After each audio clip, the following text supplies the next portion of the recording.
Sorry, Haya. There was a problem with the internet. Lolwa, Hassan Gouda, Yusuf.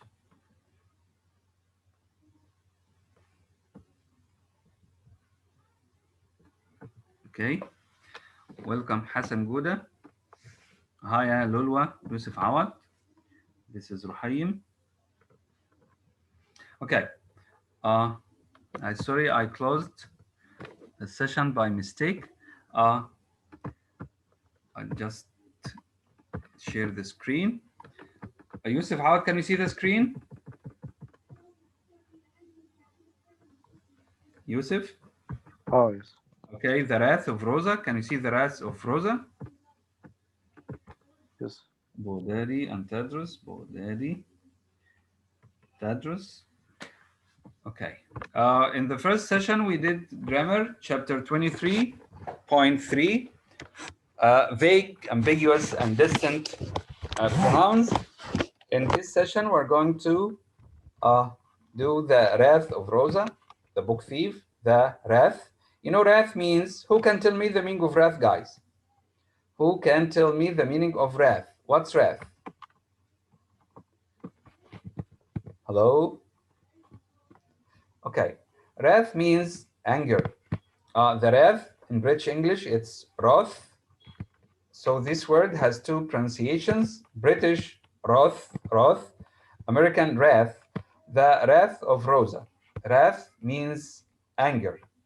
Liesel had drifted back to sleep when the unmistakable voice of Rosa Huberman entered the kitchen. It shook her awake. Was ist los? What happened? What's wrong? Was, what is los? What has happened? Curiosity got the better of her then. The girl got very curious as she imagined a tirade thrown down from the wrath of Rosa. There was definite movement and the shuffle of a chair. Rosa was very angry then. The girl didn't know why, and she was very curious to know what was happening. Chiara? Okay. After 10 minutes, so Chiara and other people who have just joined us, the title of this chapter of the story is The Wrath or the Anger of Rosa. Rosa is angry. We don't know why. And Liesel is curious. She wants to know why Rosa is angry. After 10 minutes of excruciating discipline, Liesel made her way to the corridor. She tried to show that she was disciplined, polite, but she made her way to the corridor, and what she saw truly amazed her. What did she see? Because Rosa was at Max Vandenberg's shoulder, watching him gulp down her infamous pea soup. You know, Rosa was in the habit of cooking pea soup every Sunday, and nothing but pea soup. So she was feeding Max, who was collapsed thin, who was very weak and very thin.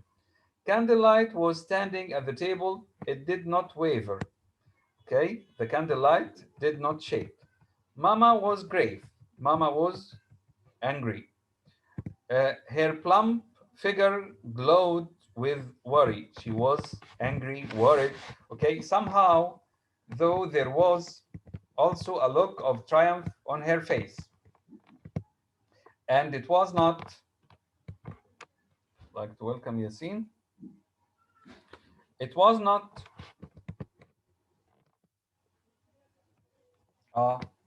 sorry, it it was not the triumph of having saved another human being from persecution.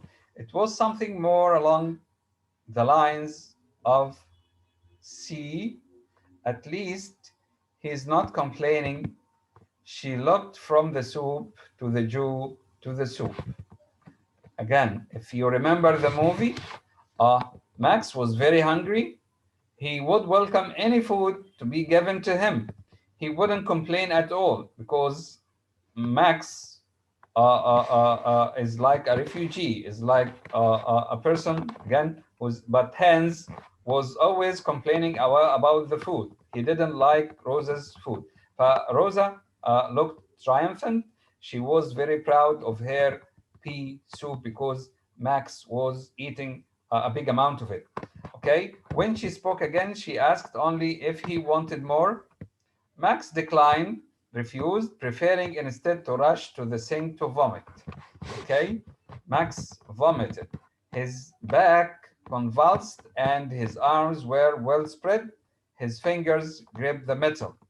Jesus, Mary, and Joseph. Rosa mattered. Another one. Another one. Turning around, Max apologized because he vomited. He made the place dirty. His words were slippery and small, welled by the acid that came out from his stomach. I'm sorry, I think I ate too much. My stomach, it's been so long since. I don't think it can handle such. Okay, because maybe he drank a lot of soup and his stomach had been empty for a long time.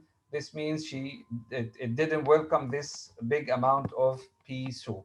Move, Rosa ordered him to clean the place. She started cleaning up. When she was finished, she found the young man at the kitchen table, utterly morose. Hans was sitting opposite, his hands cupped above the sheet of wood. Liesel, from the hallway, she was looking from at a distance, could see the drawn face of the stranger. She was very curious. She was very curious to know who the stranger is, and behind it, the word expression scribbled like a mess onto Mama. Mama was worried. She was afraid that the man would die, and she was afraid that someone would find out that they were hiding a Jew.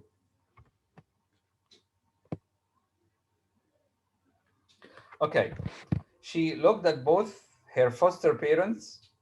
Liesel looked at Hans and Rosa. Who were these people? Okay, they looked different this time.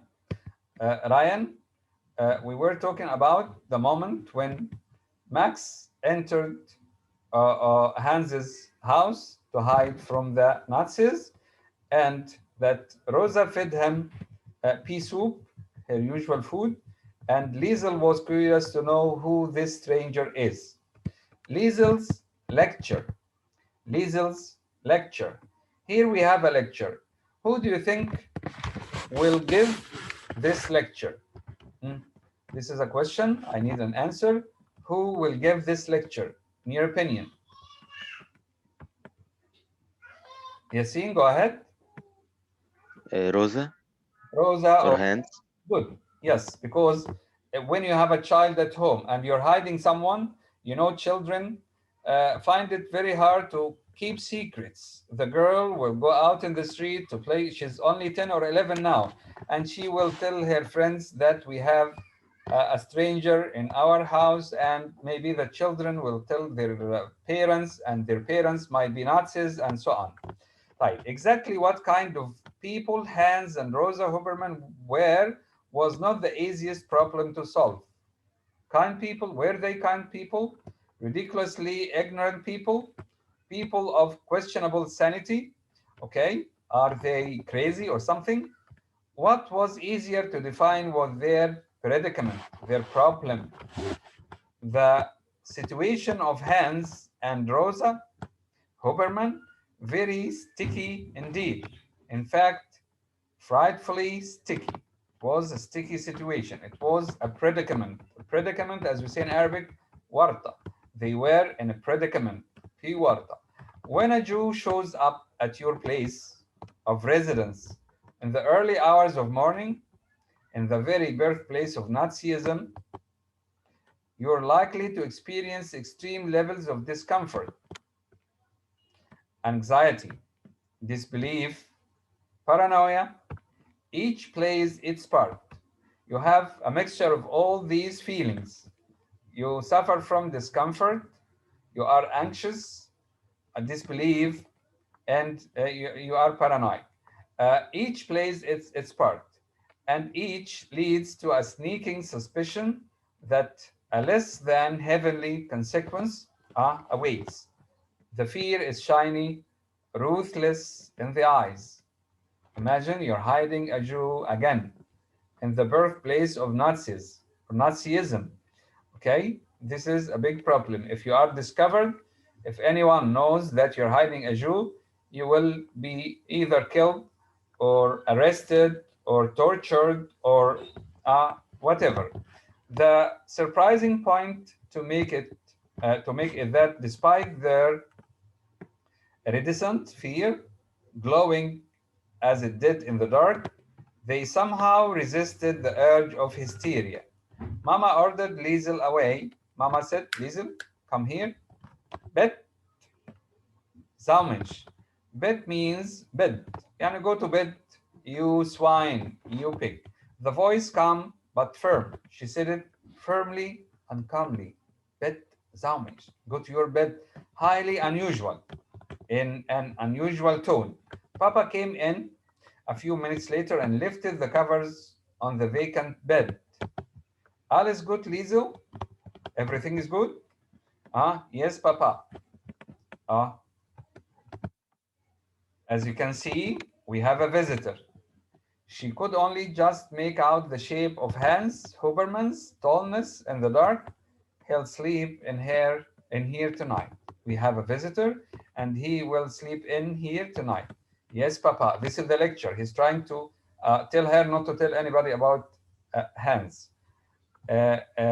About Max, sorry. A few minutes later, Max Vandenberg was in the room, noiseless and opaque. The man did not breathe, he did not move, yet somehow he traveled from the doorway to the bed and was under the covers. Everything good? It was Papa again talking, this time to Max. So Max slept in the same room where Liesel slept. The reply floated from his mouth, then molded itself like a stain to the ceiling. Such was his feeling of shame. Yes, thank you. Again, why do you think was Max shameful here? Why was he ashamed of what he has done? I need an answer, guys. Here, Max felt or had a feeling of shame. Why did he have such a feeling? Any answer?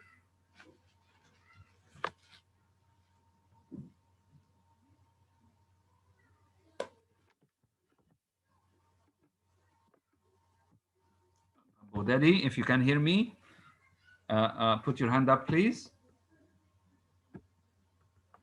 Hassan, Abdurrahman. Okay, so Hassan, I have a question here. Why is Max ashamed of something? He is ashamed of something. What is this thing? You know that he escaped and left his family behind, even his mother. He felt ashamed. He felt ashamed all the time because he left his family behind and escaped. Okay, for his safety. This is why he was always ashamed of himself. Yes, thank you. When Hans asked him, "Are you everything okay? Is everything good?" He said it again. When Papa made his way over to his customary position in the chair next to Liesel's bed. Thank you. So Max thanked Hans twice for accepting him to hide in his house. Another hour passed before Liesel fell asleep. She slept hard and long. A hand woke her just 8:30 the next morning. A hand, whose hand it is, or not sure. The voice at the end of it informed her that she would not be attending school that day. Apparently, she was sick. So, the person who woke Liesel up told her that she was not go to school that day because she was apparently sick. When she awoke completely, she watched the stranger in the bed opposite. The blanket showed only a nest of lopsided hair at the top. and there was not a sound, as if he'd somehow trained himself even to sleep more quietly. He didn't want anyone to hear him breathing. With great care, she walked the length of him from head to toes, following Papa to the hall. For the first time ever, the kitchen and Mama were dormant. It was a kind of bemused, inaugural silence. Everything was silent, dormant, sleeping. To Liesel's relief, it lasted only a few minutes. So there was noise again. There was food and the sound of eating. It's breakfast time now. Mama announced the day's priority. What the day's priority? She sat at the table and said, "Now listen, Lisa. Papa's going to tell you something today." This was serious. She didn't even say Zaumensch. Rosa didn't say Zaumensch to Liesel then. It was a personal feat of abstinence. Show us you're courageous. He'll talk to you and you have to listen. Is that clear? The girl was still swallowing the food, the pea soup. Is that clear, Zaumensch? She repeated the question. That was better. The girl nodded. She agreed. When she re entered the bedroom to fetch her clothes, the body in the opposite bed had turned and curled up. Max was still sleeping. It was no longer a straight log, but a kind of Z shaped.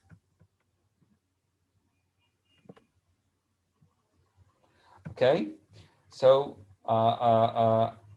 Max was curled up now, not spreading his body in a straight line, reaching diagonally from corner to corner, zigzagging the bed. You know what a zigzag looks like. So this is the way Max was sleeping. She could see his face now in the tired light. His mouth was open and his skin was the color of eggshells because he had been in darkness for a long time. Whiskers coated his jaw and chin. He had whiskers or sideburns, and his ears were hard and flat. He had a small but misshapen nose. Liesel, she turned, move it. Move what? She moved to the washroom. Move it, move to the washroom. Once changed and in the hallway, she realized she would not be traveling far. Papa was standing in front of the door to the basement. He smiled very faintly, lit the lamp, and led her down to give her the lecture, to give her the instructions. Among the mounds of drop sheets and the smell of paint down in the basement, Papa told her to make herself comfortable. Ignited on the walls were the painted words. Learned in the past, I need to tell you something. This is Hans. Hans said to Liesel, I wanted to tell you something. Liesel sat on top of a meter-tall heap of drop sheets. Papa on a 15-liter paint can for a few minutes. He took it as a seat. He searched for the words. When they came, he stood to deliver them. He rubbed his eyes. Liesel, I was never sure if any of this would happen, so I never told you about me, about the man upstairs. He walked from one end of the basement to the other. This is Hans. The lamplight magnifying his shadow, it turned him into a giant on the wall, walking back and forth. When he stopped pacing, his shadow loomed behind him, watching. Someone was always watching. You know my accordion? Hans asked Liesel. She said, or he said, and there the story began. He explained World War I and Eric Vandenberg. Remember Eric Vandenberg? And then the visit to the fallen soldier's wife. The boy who came into the room that day is the man upstairs. Verstehst? And do you understand? The book thief sat and listened to Hans Huberman's story. It lasted a good hour, until the moment of truth, which involved a very obvious and necessary lecture. Liesel, you must listen. Papa made her stand up and held her hand. They faced the wall, dark shapes and the practice of words. Firmly, he held her fingers. Remember the Führer's birthday? When we walked home from the fire that night? Remember what you promised me? The girl concurred. To the wall, she said that I would keep a secret. That's right. Now it's time for you to keep a secret.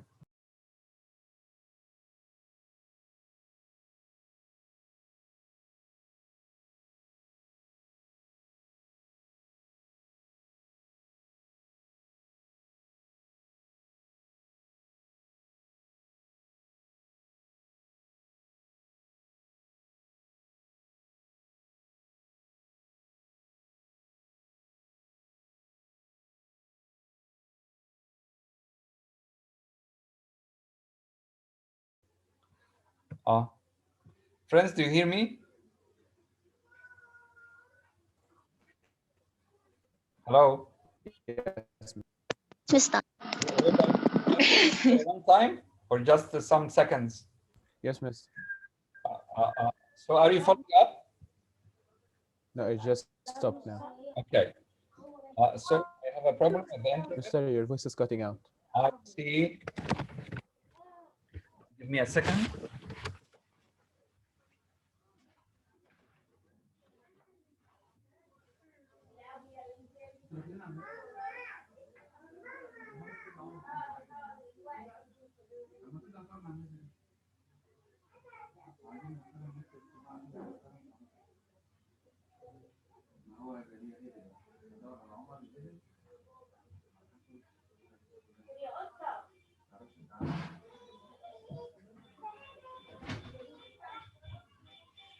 Okay, sorry guys. So Hans is giving Liesel a lecture.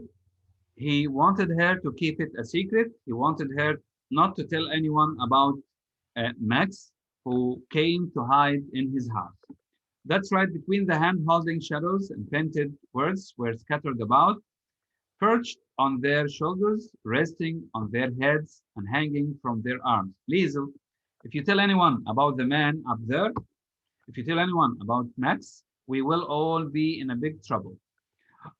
He walked the fine line of scaring her into oblivion and soothing her enough to keep her calm.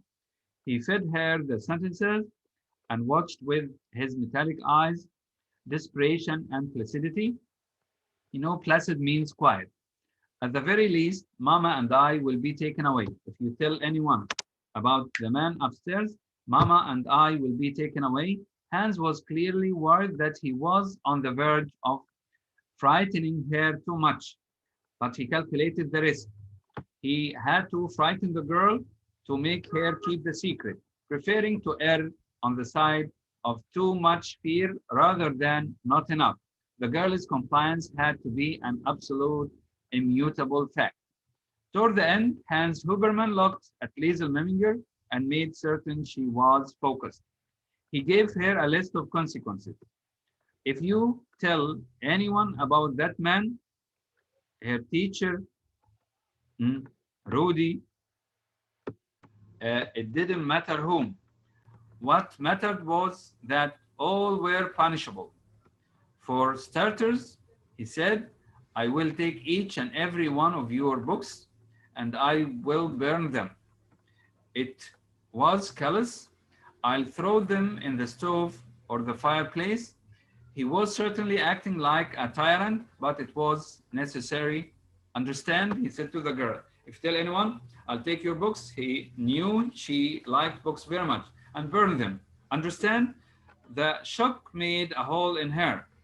Very neat, very precise. Tears well. She started to cry. Yes, Papa. Next, he had to remain hard. This is the first thing I will do if you tell anyone. And he needed to strain for it. They'll take you away from me. Do you want that? Do you want to be taken away from me? She was crying now. In earnest, 9. No. Good. His grip on her had tightened. They'll drag that man up there away, Max yani, and maybe Mama and me too. And we will never ever come back. And that did it. Okay? This is the third thing. The girl began to sob, to cry like this, so uncontrollably that Papa was dying to pull her into him and hug her tight. He was sad because he frightened her, but he had to do because if she told anyone, they all would be in trouble. He didn't. Instead, he squatted down and watched her directly in the eyes. He wanted to hug her, but he had to be firm with her. He unleashed his quietest words so far. Persis Dumish, do you understand me? The girl nodded. She cried and now defeated, broken. Her papa held her in the painted air and the kerosene light. I understand, Papa, I do. Her voice was muffled against his body, and they stayed like that for a few minutes. Liesel was squashed or with squashed breath, and Papa rubbing her back. Upstairs, when they returned, they found Mama sitting in the kitchen, alone and pensive. She was thinking. When she saw them, she stood and beckoned Liesel to come over. She pointed with her finger, come, noticing the dried up tears that streaked her. She noted that the girl was crying. She brought the girl into her and heaped a typically rugged embrace. She gave her a hug around her body. Alles gut, Zaumensch? Is everything good, you swine? She didn't need an answer. Everything was good, but it was awful too. And here, this is the end of this chapter, The Wrath of Rosa. By the way, guys, if you can you hear me, guys? Are you following up, guys? Kiara, are you following up? Yes. Okay. From The Wrath of Rosa, you will be responsible for the pages from beginning with the Wrath of sorry, the internet is unstable. The Wrath of Rosa. Again, in the third term, you'll be responsible for you will begin with the Wrath of Rosa. You will be responsible for this in the exam. Yani the parts we studied in the last exam, the last term, sorry, we are not responsible for it. Okay, but from the Wrath of Rosa on, you will have it in the exam. So you need to take care of the stuff we're studying from now on. Shall I say it again? Is this part clear? Guys, is this part clear?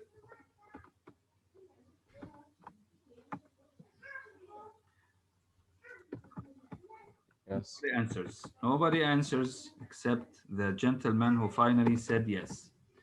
But this gentleman, I'm not sure. Hassan, is it you, Hassan? Right. We still have about 4 minutes before the end of this session. Who can summarize it in brief? Who can summarize the part we did in brief? Yes. This is Hassan's voice. Okay, Hassan, if you're ready. Guys, I want someone to summarize the part we read today in this session. And again, you will be responsible for this part. Yani you need to pay attention to focus more on the pages beginning with the title, The Wrath of Rosa, because you will have this in the third term exam. Okay, beginning with the page which is titled or entitled The Wrath of Rosa. Who can summarize the part we have just read? So nobody was following up.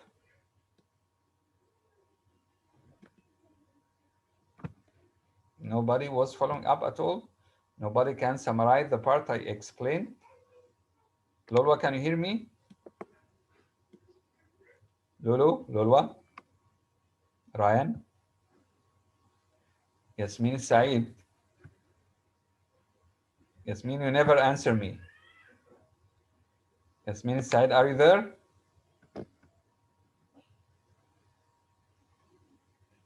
Yasmin. Hmm. Yusuf Awad, are you there?